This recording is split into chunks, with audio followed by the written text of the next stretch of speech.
کر دیے جائیں گے۔ اللہ نے فرمایا کہ یہ کافر بھی جذبہ ایک رکھتے ہیں، کافر بھی اپنے اندر ایک جذبہ رکھتے ہیں کہ ان الذین کفروا ينفقون اموالهم، بے شک وہ لوگ جو کافر ہیں وہ بھی اپنا مال خرچ کرتے ہیں، کافر بھی اپنا مال خرچ کرتے ہیں۔ جب جو ایک مسلمان کے اندر جذبہ ہے وہ اللہ اس کے رسول کے لیے قربان دیتا ہے، تو کافر نے بھی ایک جذبہ رکھا ہوگا،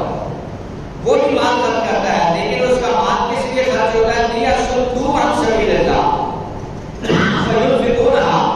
وہ اپنا مال اس لیے خرچ کرتا ہے کہ اللہ کے راستے میں رکاوٹ نہ سکے، جو اللہ کے راستے میں نکلتے ہیں انہیں روکا جا سکے۔ ثُمَّ تَكُونُ عَلَيْهِمْ حَسْرَةً، اللہ تعالیٰ فرماتا ہے ان کا جو خرچ کرنا ہے فَسَيُنْفِقُونَهَا، وہ جو خرچ کرتے ہیں ثُمَّ تَكُونُ، بس وہ ہوگا ان کے لیے عَلَيْهِمْ حَسْرَةً، اللہ فرماتا ہے ان کا خرچ کرنا ان کے لیے افسوس ہی ہوگا، حسرت ہی ہوگا۔ ثُمَّ يُغْلَبُونَ، اور اللہ فرماتا ہے پھر وہ مغلوب کر دیے جائیں گے، دبا دیے جائیں گے، ختم کر دیے جائیں گے۔ مادی ضرورتوں کی فراہمی سے مطمئن ہونے کے بعد اب انہوں نے جنگوں کے سلسلے میں لوگوں کو جمع کرنا انہوں نے شروع کر دیا، ایک لوگوں کو ترغیب دلاتے تھے اسلام کے خلاف، دین کے خلاف۔ اور میں نے شروع میں لفظ کر دیا ہے کہ ہمارا آج کا موضوع جنگ احد کے حوالے سے رہے گا، جو کہ 15 شوال المحرم کو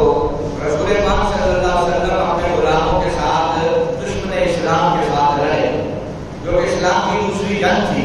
جنگ بدر کے بعد جنگ احد کا بہت بڑا نام ہے، اور قرآن پاک کے بار بار ان جنگوں کا ذکر بھی،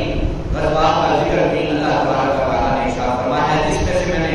3 آیات آپ کے سامنے تلاوت کی ہیں۔ یہ 5 شوال المحرم کو 3 ہجری کو کفار کا لشکر جو 3000 جنگجو آسماؤں اور سورماؤں پر مشتمل تھا، جو مکے سے نکل رہے تھے، مکے میں بیٹھ کر یہاں سے نکل کر مسلمانوں کو ختم کرنے کی تیاری کر رہے تھے، ان کی تعداد جو ہے وہ 3000 لشکر جرذان اکٹھا ہوا، جن میں قریش، بنو کنانہ، قریش تہامہ اور احابیش اور متفرق بہت سے قبائل جو ہے وہ اکٹھے ہو کر، اور بڑے بڑے بہادر اور شیر اکٹھے ہو کر، جن میں سے 700 زرہ پوش تھے جنہوں نے زرہ پہنی ہوئی تھی، اور 200 گھوڑ سوار تھے، 700 جنہوں نے ڈبل زرہ پہنی ہوئی تھی، اپنے آپ کو جو ہے وہ محفوظ کرنے کے لیے، اور اپنے ہاتھوں میں جو ہے وہ زرہ کو پکڑا ہوا تھا، اور اپنے آپ کو جو ہے پورا جنگی آلات سے اپنے آپ کو جو ہے وہ زیب تن کیے ہوئے تھے، اور 200 گھوڑ سوار تھے، 700 زرہ پوش سوار تھے۔ جبیر بن مطعم کا ایک حبشی غلام تھا جس کا نام وحشی تھا، جو کہ بعد میں پھر مسلمان ہو گیا۔ یہ وحشی جو ہے یہ چھوٹے نیزے کے ساتھ لڑنے کا بہت بڑا ایک کاریگر تھا اور بڑا جنگجو تھا، اور یہ اپنے اس آلے کی مہارت پر جو ہے اس کا عرب کے اندر ایک نام تھا کہ یہ بندہ لڑ جاتا ہے۔ اور یہ جبیر بن مطعم کا ایک حبشی غلام تھا، اور حبش کے لوگ آپ کو پتہ ہے ایسے بڑے طاقتور ہوتے تھے، بڑے جسے والے ہوتے تھے، بڑے جرأت والے ہوتے تھے۔ تو 5 شوال المحرم 3 ہجری کو کفار کا لشکر جو 3000 جنگجوؤں کے ساتھ پر مشتمل تھا، جس میں 700 زرہ پوش اور 200 گھوڑے سوار اور 3000 اونٹ جس میں شامل تھے، حالانکہ ان کی ٹوٹل تعداد 3000، تو 3000 کو کم از کم ان کے پاس اونٹ بھی تھے، پھر گھوڑے رہتا ہے، پھر جو ان کے پاس جنگی آلات ہے وہ رہتا ہے، اور وہ لوگ ایک مدینہ طیبہ کی چھوٹی سی بستی پر حملہ کرنے کے لیے روانہ ہو چکے۔ اگرچہ ان کی تعداد مسلمانوں کے لشکر سے 5 گنا زیادہ تھی، مسلمانوں کا لشکر اور ان کے لشکر میں 5 گنا یہ زیادہ تھے، اگرچہ مسلمانوں کے پاس اسلحے کی قلت تھی، مقدار میں بھی بہت کم تھی، اور اس حیثیت سے کفار کے بہترین اسلحے تھے، اور ان کے پاس بڑے مال و دولت کے ذخائر بھی تھے،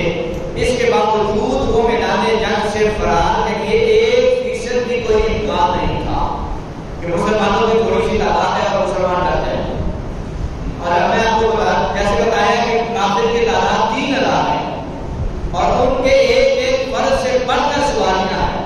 ان کے پاس. اور ادھر مسلمانوں کی تعداد جو ہے صرف اور صرف جو ہے 700 ہے. اللہ اکبر. کہاں 3000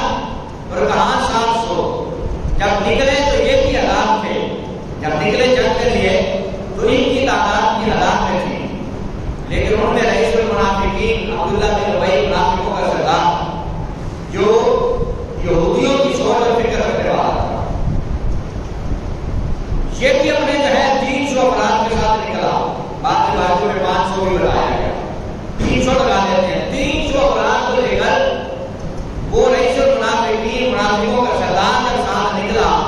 رسول پاک صلی اللہ علیہ وسلم نے جب اپنے غلاموں کو جمع کیا اور حضور صلی اللہ علیہ وسلم سے مخاطب ہوئے تو پتہ چلا کہ عبداللہ بن ابی جو ہے یہ منافق ہے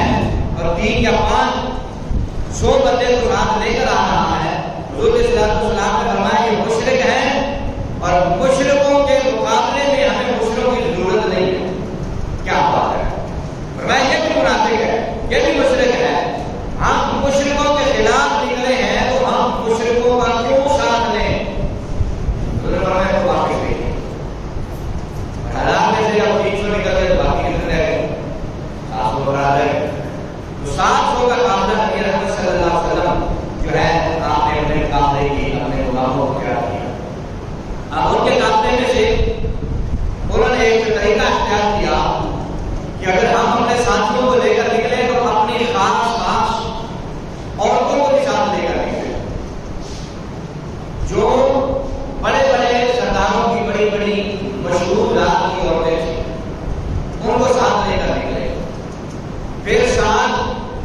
گانا بجانے والی ڈھول ڈھمکا کرنے کا ماحول بنا کر نکلے اور ان حسین و جمیل اور خوبصورت اور بڑے اعلیٰ خاندان کی عورتوں کو ساتھ لے کر نکلے کہ تاکہ اگر ایسا ہو کہ ہمارے جذبات اگر کمزور ہو رہے ہوں تو ہم ان عورتوں کو سامنے کریں اور ہم کہیں کہ فلاں کی گردن اتارنے پر فلاں کی گردن اتارنے پر یہ کوئی بڑی عورت ہے, بڑے خاندان سے ہے, بڑی حسن و جمال کی بہتر میں یہ نام ملی ہے. تاکہ ان کے جذبے کمزور بھی ہو رہے ہوں تو پھر ان کو ان کے عورتوں کو قریب کیا جائے تاکہ ان کے اندر جو ہے وہ جذبہ بڑھ جائے اور ان کو شراب پلائی جائے. پھر ڈھول ڈھمکا کیا جائے جس کی بنیاد پر جو ہے اس کے اندر جذبات بڑھے. پھر ان کو جو ہے شاعری سنائی جائے, انہیں گیت سنائے جائیں تاکہ اگر مسلمانوں سے یہ ڈرنے بھی لگے تو یہ شاعری کی محبت میں, ڈھول ڈھمکے کے رقص میں, شراب کی دھن میں, عورتوں کے ہیور اور لالچ میں, تاکہ ان کے جذبے پست نہ ہوں, یہ مضبوط رہے. جن میں مشہور چند افراد میں سے ان کی مشہور خواتین کا ذکر بھی جو کتابوں میں ملتا ہے میں آپ کے سامنے رکھ رہا ہوں, جس میں ابو سفیان تھا جو میدان احد میں لشکر کا قائد تھا. بعد میں مسلمان ہو گئے تھے, ابو سفیان بن گئے اور حضرت ابی معاویہ رضی اللہ تعالیٰ عنہ کے والد محترم اور ان کی بیٹی کی بات پر حضور کے نکاح میں کیا. تو اس وقت دشمن کی طرف سے جو سپاہ سالار بن کر آئے وہ جناب ابو سفیان تھے اور ان کی ساتھ زوجہ بھی ساتھ آئے, جناب ہندا بھی ساتھ ہیں. اب اس وقت اگر انہوں نے کلمہ نہیں پڑھا اور دشمن کی طرف سے سپاہ سالار بن کر آئے تو ابو سفیان اپنی ساتھ بیوی کو لے کے آیا ہے اور اس کا ہندا جو باپ کا وہ جگہ بدر کے اندر جو ہے نبی پاک صلی اللہ علیہ وسلم کا دشمن بن کر آیا تھا اور سرکار کے غلام میں سے واسطے جنم کیا. پھر کہتے ہیں شوجا اکرمہ بن ابی جہل کیا, ابو جہل کے بیٹے کی بیوی کی ساتھ ہے. شوجا اکرمہ بن ابی جہل بڑے بڑے نام ہیں جو جنگ احد میں دشمنوں کی طرف سے آئے. اب یہ بڑی خاتون تھی, بڑے نام والی تھی. پھر شوجا حارث بن ہشام بن مغیرہ یہ خاتون بھی جنگ کے لیے ان کے ساتھ آئے. پھر شوجا سفیان بن امیہ یہ عورت بھی ساتھ ہے. شوجا عمر بن عاص یہ بھی ساتھ تھی. شوجا طلحہ بن ابی طلحہ یہ 3 طلحہ کے 3 بیٹوں کی ماں تھی. مسافے جلاس اور کلام اور طوفان کے نمبردار تھے, وہ سب یہ جو ہے اسی طرح کرتے ہیں. مادر ابو زید